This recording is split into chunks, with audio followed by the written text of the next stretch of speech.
everyone. I'm just sitting here waiting for the mail to arrive.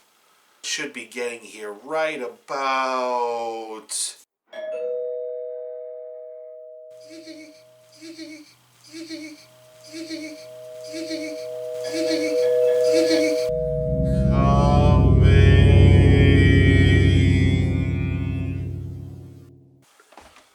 Today I'll be receiving a very special letter, one containing my personal invitation to this year's dudes trip. Boys only.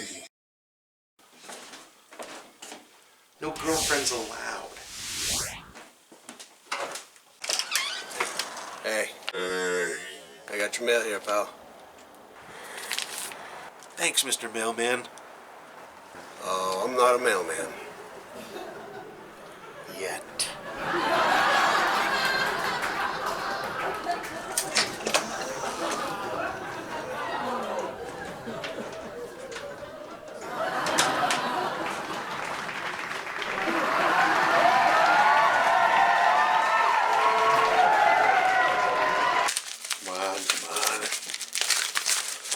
Yes!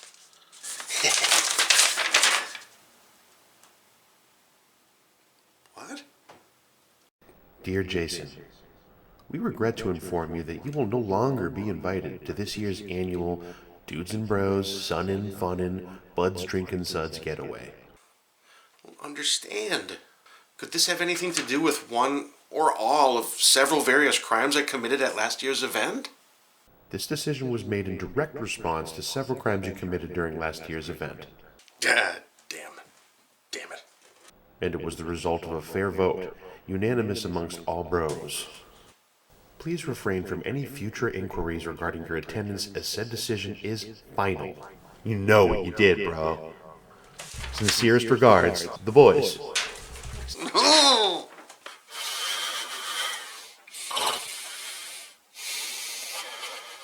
What? I don't even care. I've got plenty of friends and plenty of fun things to do with them. Plenty. I do have them. I guess I've got a few things to think about while we enjoy this week's featured episode of The Fresh Prince of Bel-Air, in which Carlton and Will learn an important lesson about friendship and how difficult it can be. Enjoy. Enjoy.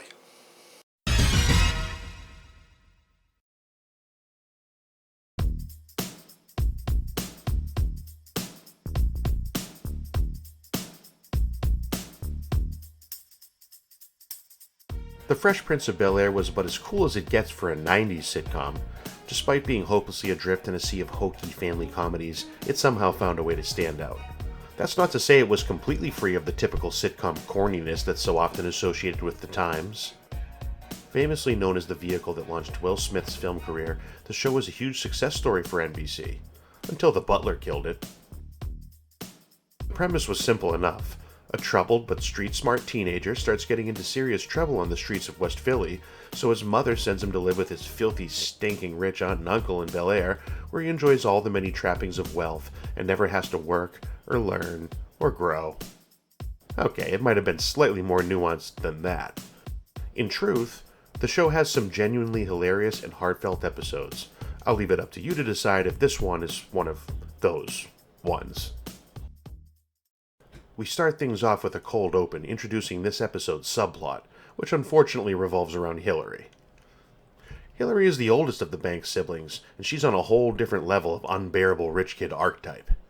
She's completely self-centered and vapid. She only cares about money and possessions. The mere notion of working or helping others sends her into a tizzy, and she's constantly criticizing, never stopping to take a much-needed look in the proverbial mirror. She is far and away one of the least relatable and sympathetic characters in sitcom history. She sucks. Anyways, she announces to the family that she's finally going to be moving out on her own, and the pure unbridled excitement that Uncle Phil can barely contain upon hearing this news tells you all you need to know about old Hill Dog. She's been going around the house and tagging items that she plans on taking when she leaves. Mind you, she doesn't ask to lay claim to these items that she clearly does not deserve. she just takes them. One final tag is placed on Jeffrey, the family butler, as we witness a concerning act of disregard for human worth. And then, thankfully, we're rid of her for a while. The main plot of the episode starts with an all-too-familiar sight, Carlton annoying the hell out of Will. He's trailing him so close he's almost wearing his skin. Will doesn't seem to appreciate it. Carlton's upset. He feels like Will's been distant and unreliable lately. He was late today to pick up Carlton from whatever nerd crap he was doing, but to make matters worse, he forgot about their annual post-New Year male bonding ski trip. You know, the Bros in the Snow getaway. Carlton even mentions how it's been a tradition they've been doing for 4 years running, making Will's complete mind blank all the more brutal. After a heavy dose of guilt-tripping, Will very begrudgingly agrees to go, and Carlton doesn't seem one bit fazed by the obvious pity party being thrown in his honor. He shows his excitement in the most slappable way possible. Oh, this is going to be grand. Once Carlton gingerly skips off, Will calls his girlfriend Lisa to explain the situation with the Bros trip. Before he even gets a chance to say otherwise, Lisa surprises him and cancels first. She's been called into work, saving Will from having to blow her off for a weekend getaway with his cousin, which might have been confusing in several ways. As they say their goodbyes, Will casually mentions to her that, Hey, you know what? It's a shame you can't come with us. which I'm sure won't bite him in the ass later on. Over at the ski lodge, the guys are just getting back from a nice day on the slopes. Despite his earlier hesitation, Will seems to be having a good time. They order a couple of hot cocos and sit on the couch to discuss their shared sexual attraction to Barbara Walters, until Carlton makes it weird. How do you feel about Nancy Reagan? They spend what seems like a few more hours at the lodge sipping warm beverages, sharing naughty giggles, and aggressively ogling any women that happens to stroll by, until to both of their surprises, Lisa walks in. As it turns out, her shift was cancelled. Now she's free to take Will up on his offer to join the festivities. Well, who could have ever seen that coming? He's clearly happy to see her, but of course, Carlton is instantly seething in the background like a jealous mistress. Once Lisa's out of earshot, he yells at Will for inviting her to the Bros in the Snow getaway. Just as he's about starting to come completely unhinged, Will manages to calm him down and assures him they're still going to do all of the boring, monotonous things that Carlton had planned. They hug it out and get ready to go hit the luge. Well, Will suggests to Lisa that she pass the time by checking out the local shops, but after a long and lonely car ride, she'd much rather go straight up to the room and take a nice bubble bath. With Will's help, of course. So Carlton or bubble bath with girlfriend? I wonder which one he'll choose. Yeah, he immediately breaks the plans. Like, so fast. As you'd expect, Carlton loses it and storms out, with Will chasing after him to the parking lot. He jumps into Carlton's car and tries desperately to make him see reason, but Carlton is inconsolable. Will refuses to leave the car, so Carlton takes off with him in it. They go for a little joyride, arguing merrily all the way. Being so blind with jealousy and rage, Carlton fails to notice a deer that's run into the road. He swerves crazily at the last moment, thankfully missing the innocent creature, but tragically sending he and Will careening off the side of the mountain. Miraculously, they survive the accident, but find themselves in a bit of a pickle as there's no easy way back up or down from their location. Carlton gives up almost immediately and chooses to prophesize death while awaiting the Reaper's cold grasp. I know he got his feelings hurt, but Carlton's been an extra big bitch this episode. I miss this Carlton. On the other extreme, the severity of their situation seems to be completely lost on the simple-minded Will. Hidey, hidey, hidey, ho! Back at the house, Ashley chats with Uncle Phil. Now that Hillary's going out on her own, she's curious when he thinks that she'll be old enough to move out. Uncle Phil's overprotective response reveals a startling little bit of child favoritism when you compare it with the gleeful delight that he radiated at the thought of Hillary moving out. He intensely forbids her to go without any further explanation. Now that's good parenting.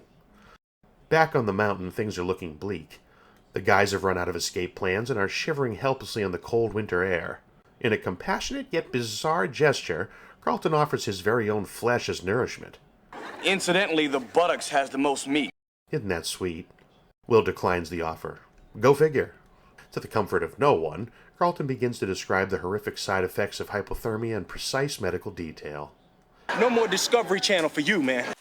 Halfway through an angry rant about car rental insurance, hardly the worst problem currently at hand, we begin to realize Carlton may just possibly be avoiding confrontation with a deeper problem. He finally opens up and gets real, as if we didn't already know what the issue was. He feels like he doesn't have any true friends besides Will, and that's why he got so upset when Will forgot about the bros in the snow getaway. So essentially, Will is your only friend. That's really depressing. I wouldn't want to have to admit that on my deathbed. To make matters worse, Will doesn't respond with the most sympathetic answer. In short, he tells Carlton that Lisa is still going to be his top priority, but Carlton is welcome to tag along when there's no hanky-panky involved.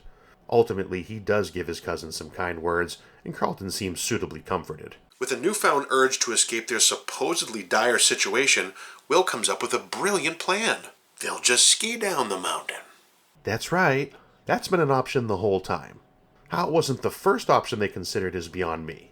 I wonder what other obvious tools for survival they've been ignoring up there. Just as they're about to drop in for a suicide slalom down the mountain, a voice yells up to them from below. So wait, they're close enough to the ski hill to yell at other people? Am I crazy, or didn't it seem like their location was a bit more remote? Them being so close to the mountain doesn't really make sense. You know what? No, it's not worth overthinking. They're idiots, and they've proven that many times over at this point in the episode. It's hard to make out at first, but eventually they realize the voice is saying, "Don't yell." And so what do? They yell. Why not? And why was that voice saying don't yell? 'Cause avalanche.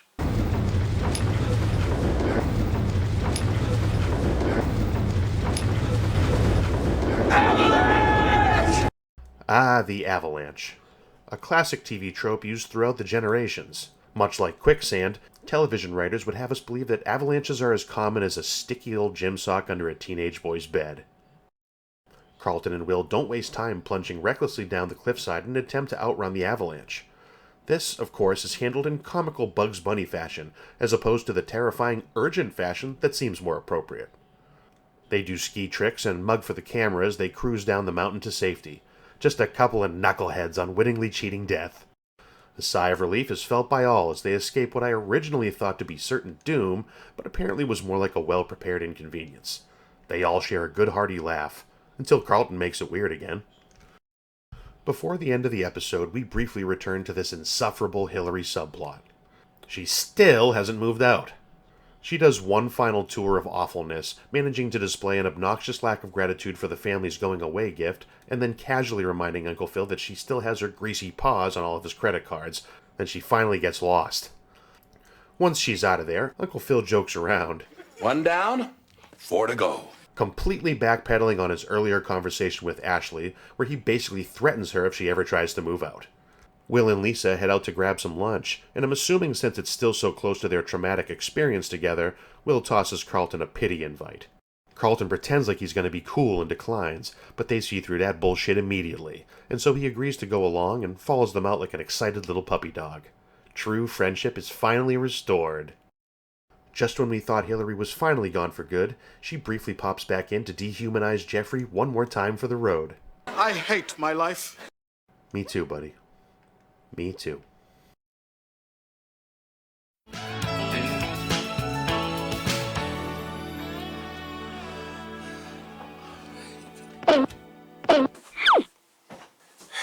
So, Carlton and Will were able to put aside their differences and enjoy a fun, bonding dudes trip together. Well, we all can't be so lucky, can we? Some of us have friends who don't give second, third, never mind fourth chances when you make a mistake. Maybe somebody should take accountability for their actions and realize they're part of the problem.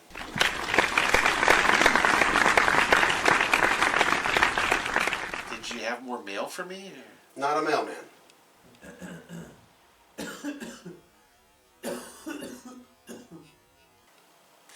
Well, I don't care what that mailman says. Friends are jerks. So f*** you. And your little trip. Friends will only stab you in the back. Who needs them?